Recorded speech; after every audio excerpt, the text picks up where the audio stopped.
Hey guys, Sandy here. Welcome back to my channel. Today I am playing with my Kit.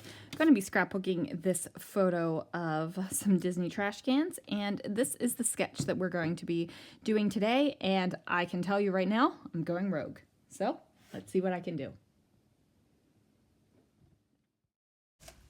Alright guys, so like I said, I'm going rogue, and I knew that I was going rogue going into this. Not when I picked out the sketch though. Like I didn't know when I picked out this sketch, yeah, I'm going rogue for this one. I just liked it. I thought that it would be a challenging sketch for me. And then decided to, yeah, go rogue. Now the reason why I decided to go rogue was because my plan originally, when I look at my sketches upcoming for the week, because I just kind of like look at them and think about them a little bit, so it's not every time I sit down I'm like, oh my goodness, what am I going to do? I decided, hey, you know what would be awesome? Using that floral heart cut file on this, where that big flower is. You could tuck it out, fill it in, back it with some sequins, all kinds of fun things. But I used that floral cut file yesterday on top of my square layout. And I honestly did not remember that that was the thought I had in my head until I looked at this sketch for making the video today, and I was like, oh darn. Yeah, that's what you were going to do. So that's okay. So I thought, you know what? I'm using my Kit. I've got a bunch of flowers.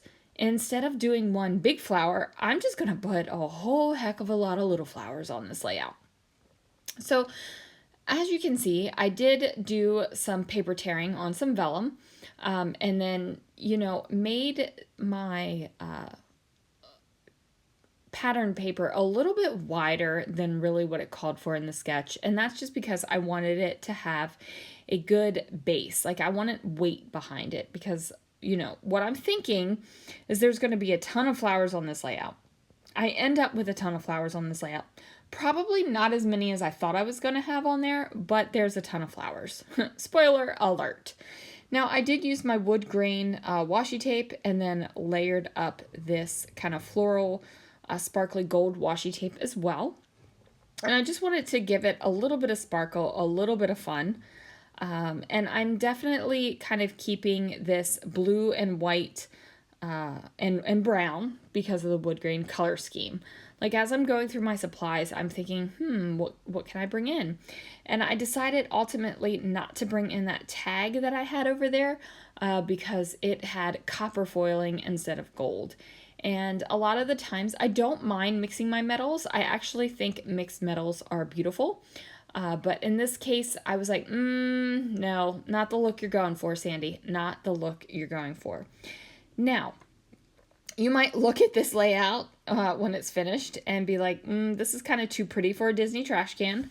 But you know what? I love Disney trash cans, and I have an entire album full of Disney trash cans.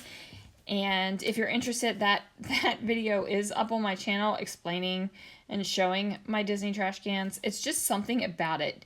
Disney just gets all the details right, you guys, and part of that is the trash cans.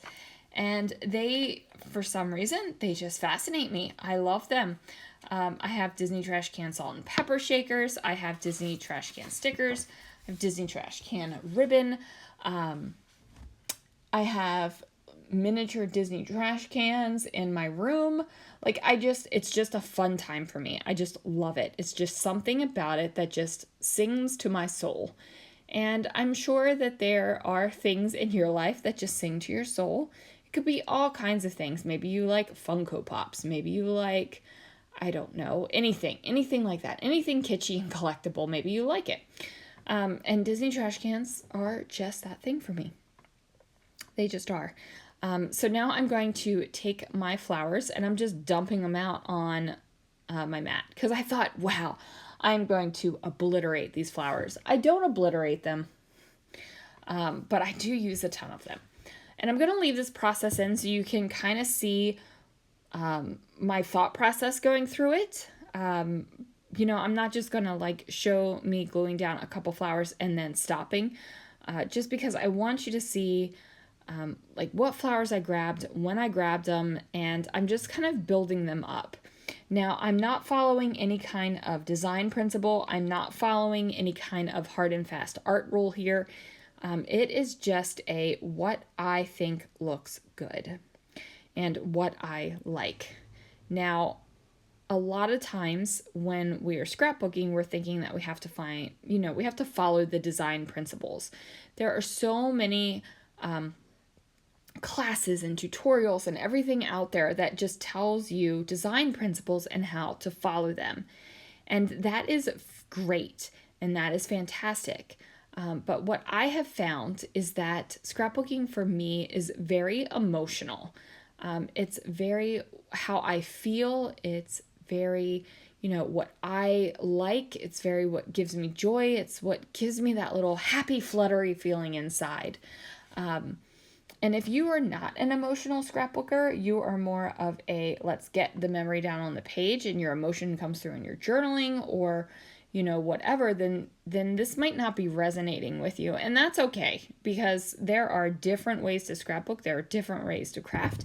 And in my book, as long as you're creating and you're having fun, then go with it.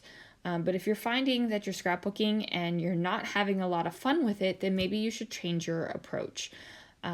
I got to the point at one point in my scrapbooking where it felt like a chore. Like it was like, okay, I have to do these photos now. Okay, I have to do these photos now. And I was a very rigid chronological scrapbooker. And I found that if I play within the year, it makes me much happier. I can flip through photos, pick out what I like. I'm still chronological because I still scrapbook chronological and my layouts go in my album. But I'm not like doing 1997 one day and 2014 another day. I'm playing within the year. So right now I am scrapbooking kind of within 2 years actually. I'm doing 2019 and 2020. But that makes me happy. That makes it easier for me to scrapbook because I'm not placing too many rules on my scrapbooking. And I think that a lot of the times we place a lot of rules on our scrapbooking because we think that we have to get it done. It's like, I need this. I need to get this done. I need to get this done for the children. I need to get this done for the future generations. I need to get this done because, insert whatever your reason is. But I'm a selfish scrapbooker. I scrapbook for me. Like if my kids trash my albums after I'm dead and gone, I don't care. I'm going to be dead. Like I'm going to be gone, be living the high life in heaven. Don't really care what happens to the albums. Because I'm enjoying them now. I enjoy going back and looking through my albums and seeing what I've done. And recalling the memories. So it's definitely a for me, how I'm feeling kind of thing. And when I started scrapbooking that way, I became much more prolific in my scrapbooking. I didn't feel like I had to hoard my supplies anymore. I just had a great, grand old time. So there it is. So the title is going to be So Love This Can. And the reason why I came up with that title was I was looking at my brown thickers and I really didn't have any of the letters that I needed to spell out what I wanted to spell out. And the only thing I could come up with that would remotely go with the layout was can. So I put that down and then decided what else I was going to use. One was that love word, and then I had those wood grain letters. So love this can works. And I know that there are two cans. One is a trash can, one is a recycle can. But you know what?